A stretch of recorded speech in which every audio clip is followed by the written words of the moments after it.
최근 튀르키예의 한 모발 이식 전문 클리닉에서 영국인 남성이 시술 도중 갑작스럽게 상태가 악화돼 사망하는 안타까운 사건이 있었습니다.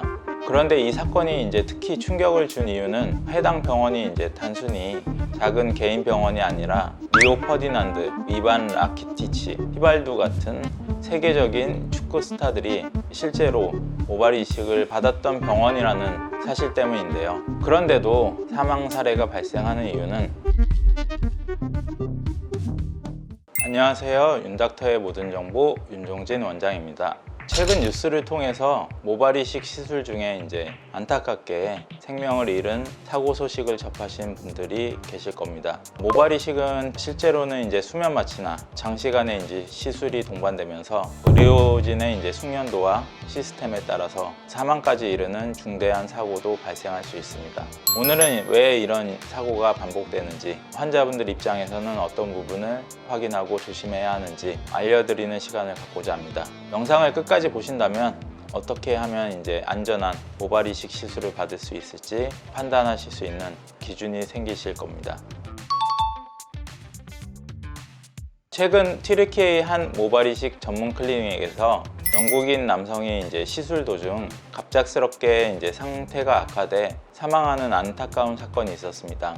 그런데 이 사건이 특히 충격을 준 이유는 해당 병원이 단순히 작은 개인 병원이 아니라 리오 퍼디난드, 이반 라키티치, 히발두 같은 세계적인 축구 스타들이 실제로 모발 이식을 받았던 병원이라는 사실 때문인데요. 게다가 이 병원은 지금까지 7만 건 이상의 모발 이식 시술을 집도해 왔다고 알려져 있기 때문에 더욱 충격을 주고 있습니다.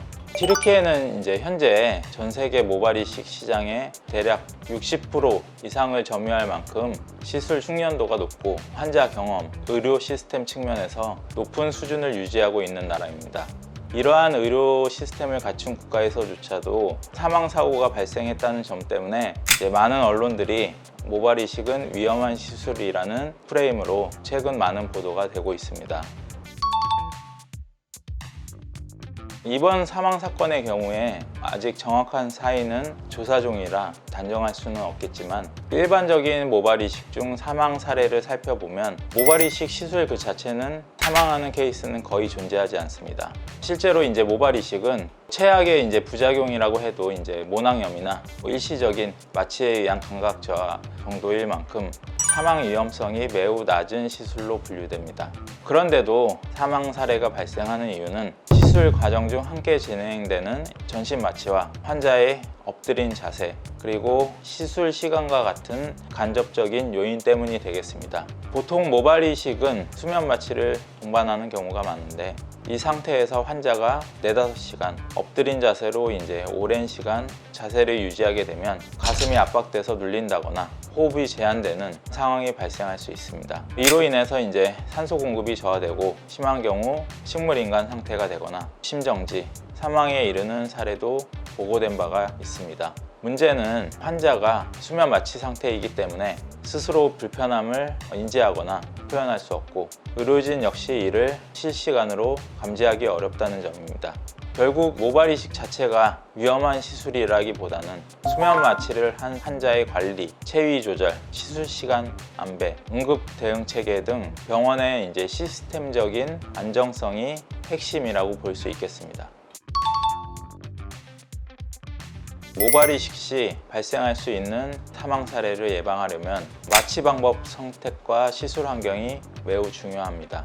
많은 병원에서 모발 이식 시에는 수면 마취나 전신 마취를 시행하는 경우가 있는데 이전에 말씀드린 바와 같이 장시간 엎드린 자세와 결합되게 되면 가슴 압박으로 인한 호흡 곤란과 같은 치명적인 문제가 발생할 가능성이 있기 때문에 반드시 주의하셔야 합니다. 때문에 국소 마취만으로 모발 이식을 진행하는 병원을 선택하실 경우 안정성 면에서 훨씬 유리한 것이 사실입니다. 국소 마취 시 의식이 있는 상태에서 시술이 이루어지기 때문에 호흡 곤란이나 몸 상태에 이상이 생기면 즉시 환자 스스로 인지가 가능하고 의료진 또한 신속히 대응이 가능합니다. 또한 이제 마취뿐만 아니라 시술 전 철저한 사전 상담, 경험이 많은 의료진과 적절한 응급 대응 시스템이 마련된 병원을 찾는 것이 매우 중요하겠습니다.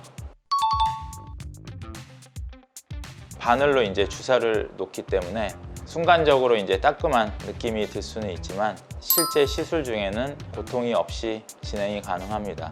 환자분들의 이제 고통 완화를 위해서 가장 얇은 바늘을 구해서 이제 국소 마취를 진행하고, 마취 주사를 할 때도 최대한 천천히 주사액을 주입하고, 또한 이제 통증이 심한 분들은 뭐 진동기를 이용한다든가, 이러한 이제 세심한 노력 덕분에 실제로 통증에 예민한 분들도 큰 문제 없이 원활하게 이제 마취가 진행되고 편안한 상태에서 시술을 마칠 수 있었습니다. 마취가 깬 이후에도 심한 통증을 느끼는 분들은 거의 없었습니다. 절개 방식의 이제 모발 이식을 받은 환자분들도 마찬가지고, 시술 다음 날 저희 병원에서 이식 샴푸를 해드리는데 통증이 많지 않다, 이런 분들이 대부분이고, 절개의 경우에는 이제 직선으로 흉터가 모여 있어 불편함이 오히려 덜하고, 반대로 이제 비절개로 채취를 받으신 분들은 작은 구멍들이 뒷머리 전체적으로 분산되어 있기 때문에 따끔거리는 통증들이 절개보다는 더 하지만 하루 이틀 이렇게 시간이 지나면서 통증이 서서히 줄어드는 그런 걸 느끼실 수 있습니다. 하지만 사랑니를 뽑았을 때보다는 훨씬 통증이 덜하고 1mm의 작은 구멍들이 있기 때문에 통증들이 훨씬 더 적지 않으실까 생각을 합니다.